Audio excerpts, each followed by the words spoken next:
Assalamualaikum and a very good morning, evening, or night, depends on when you're watching this video.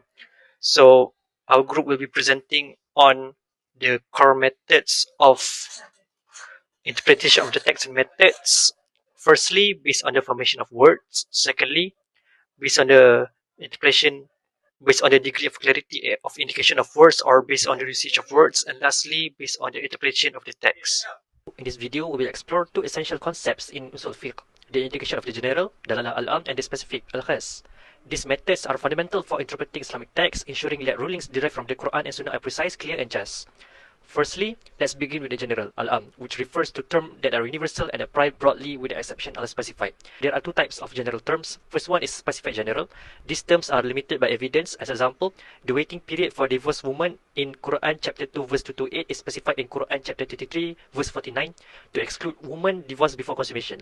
Secondly, for the types of general is unspecified general. These terms remain unrestricted and apply to all instances. Obligation of pilgrimage in Quran chapter 3, verse 27 applies broadly but is limited by practical ability. The key points for general terms are applied broadly unless evidence specifies otherwise.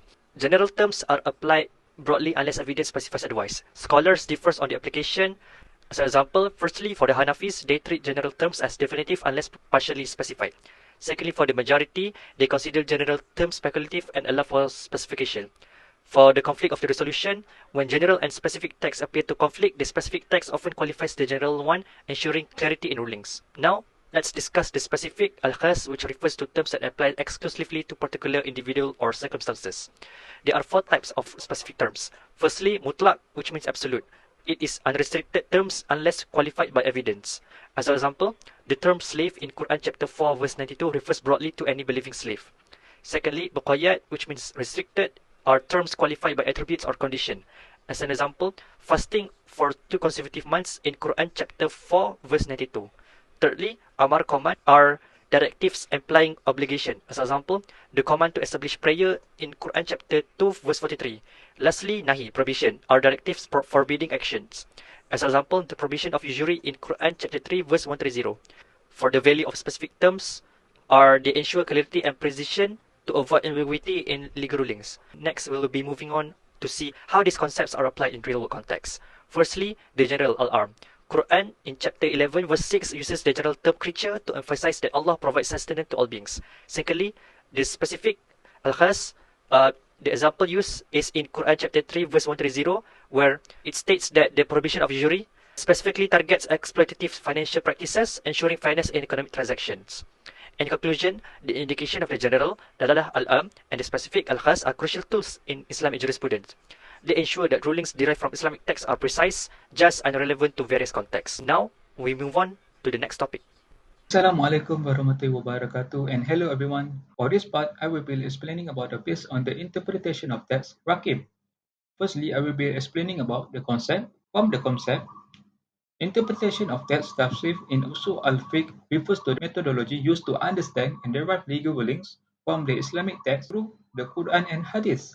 Secondly, I will be explaining about the types of hukum al-talifi. There are 5 types of hukum al-talifi we can learn about. The first one is fard or wajib, whose performance is being rewarded and whose performance is being punished.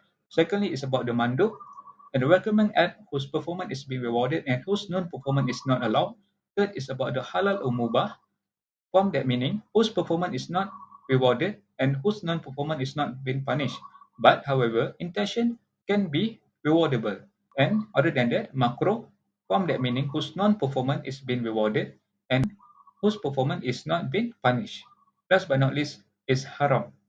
From the hukum al-talifi haram, from that meaning, whose non-performance is being rewarded and whose performance is being punished. There are 5 types of hukum al-talifi I have explaining about, and we will go to the next part. I will be explaining about the division. There are 5 divisions we can learn about. The first one is linguistic interpretation ilmu al-lughah. The second one is independent legal reasoning istihaj, public interest maqasid al-sharia, theoretical interpretation ijma' al-qiyas, contextual interpretation siyaq, and sabab al-nuzul. And for the next part, I will be explaining about the values. There are 5 values we can learn about. Firstly, adherence to the text literal mean. The second one is qiyas analogy. The third one is contextualization, nas and abrogation. The fourth is ijma consensus, and five is ihtisan juristic preference. There are the five values for based on the interpretation of text. Okay, last but not least, I will be explaining about the example through economics, business activities, and financial. From the aspect of economics, our determines right and wrong, principle of users, principle of moderation, principle of freedom, and principle of justice. Business activities and Islamic business is guided by principle that prioritize ethical practices, avoid haram activities such as riba interest, and foster trust in the community.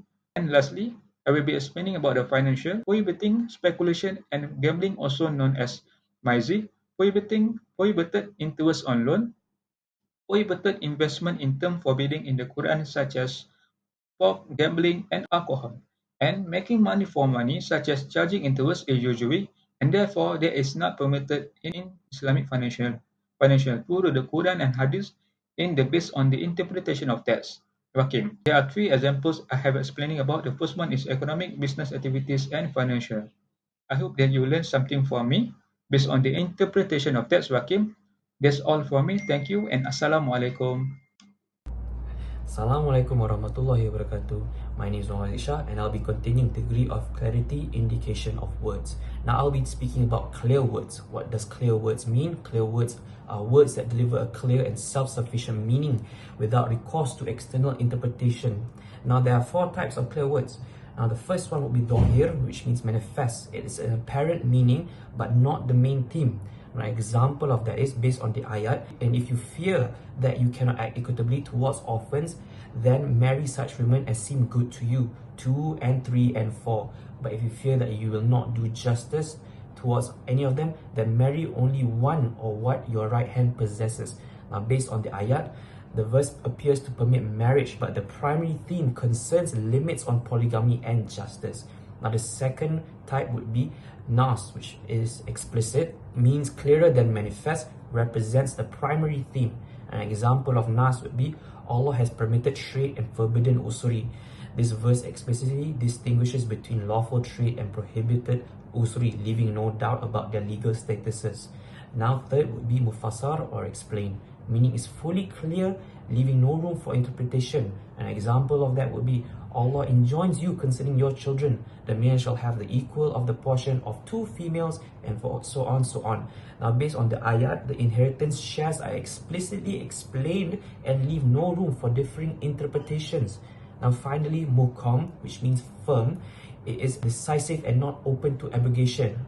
Now an example of that would be, say He is Allah who is one. Now based on the verse, it firmly establishes the concept of Tawheed, oneness of Allah, without any possibility of interpretations, specifications, or abrogation. Assalamualaikum warahmatullahi wabarakatuh. My name is Shamil and I will continue another types of clarity of indication of words, which is unclear words. An unclear words refers to a term or expression whose meaning is ambiguous, incomplete, or not immediately intelligible without interpretation. It lacks clarity, requiring additional explanation, context, or scholarly analysis to determine its intended meaning. In Islamic jurisprudence, unclear words cannot be acted upon directly because their ambiguity may lead to misunderstandings or misapplications. Unclear words are often categorized based on the nature and degree of their ambiguity. Thus, there are 4 types of unclear words, which is obscure, al-khafi, hidden meanings caused by external factors, not the language itself.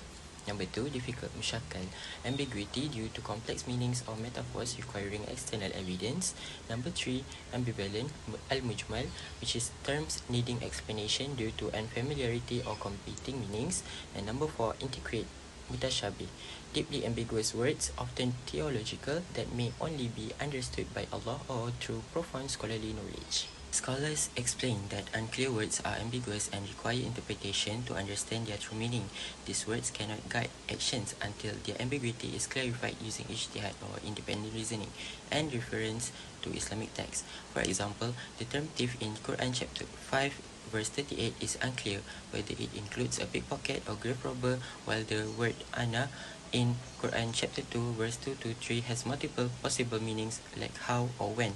Terms like salat need further explanation to be fully understood, and deeply ambiguous words like Quranic initials alif lam mim are considered known only to Allah.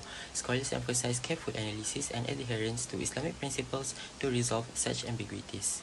In Islamic finance and banking, these unclear terms can cause uncertainty (gharar) in contracts, which is prohibited. To ensure fairness and transparency, such as ambiguous terms in financial agreements must be clearly defined. Scholars in Islamic finance use fiqh principles to interpret these terms, ensuring that contracts like profit-sharing agreements or sales are free of ambiguity. This clarity is essential for maintaining Sharia compliance and preventing disputes in financial transactions. This is the remarks of the end of the video. Thanks for watching. Assalamualaikum warahmatullahi wabarakatuh.